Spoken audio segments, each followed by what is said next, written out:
Okay. Good afternoon. At this time, the Subcommittee on Water Resources and Environment will come to order. Today, we have a hearing on the administration's budget.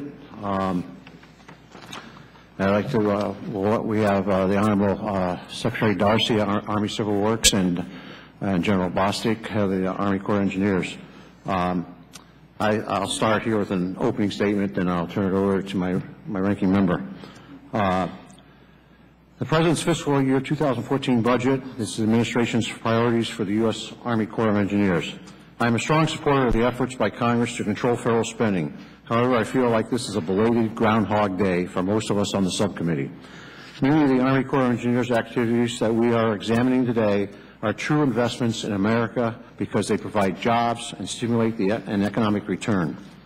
For nearly 2 centuries, the civil works mission of the Corps has contributed to the economic vitality of the nation and improved our quality of life. But once again, like Groundhog Day, this administration has misprioritized the projects and programs of the Army Corps of Engineers. I believe we must be supportive of programs that have a proven record of providing economic benefits. The fiscal year 2014 budget request by the administration for the Corps of Engineers is $4.7 billion. This request is almost the exact same as it was requested in previous budgets. In 2011, we had some of the worst flooding on record in this country. In 2012, we were struck by several major natural disasters. And in either 2014 or 2015, it is likely the expanded Panama Canal will become operational. Yet the President has learned little by the recent experience of Superstorm Sandy, since his budget proposes investing only a little over $25 million for construction of shore protection projects nationwide. In addition, he sends to Congress a budget that has an ecosystem restoration construction budget that is 4 times larger than its coastal navigation construction budget. The FY 2014 budget was where we expected to find the funds to match the administration's rhetoric on initiatives like the President's Export Initiative or the President's We Can't Wait Initiative.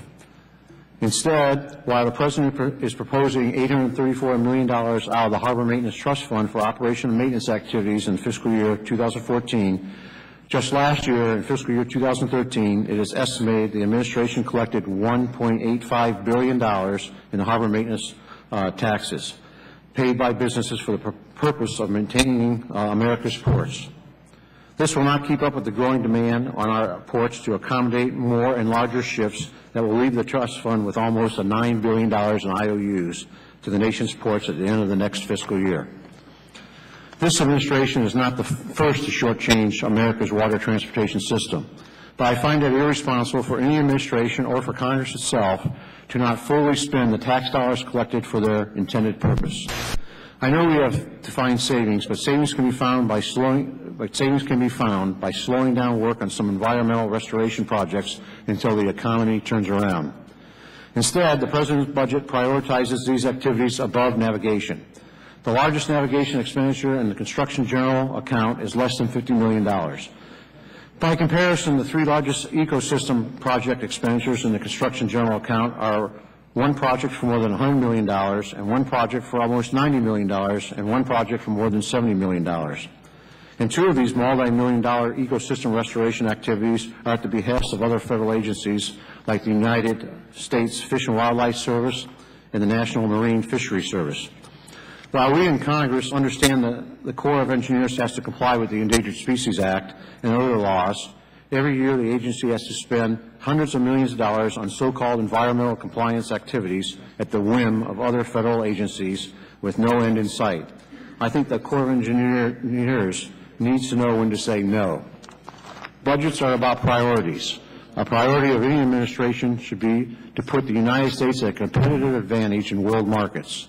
But not one single coastal navigation project in the President's budget will be complete construction in the next fiscal year.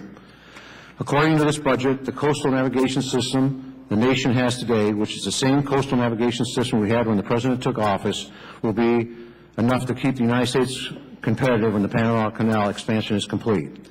Many of us in Congress disagree. While the President's Export Initiative and the We Can't Wait Initiative made some promises to the public, unfortunately, many of us in Congress believe the President's budget does not deliver on these initiatives. Like Groundhog Day, once again, the President's budget overpromises and underdelivers. I look forward to the testimony from our two witnesses today, and now I recognize the Ranking Member, Mr. Bishop, for any statement you may have.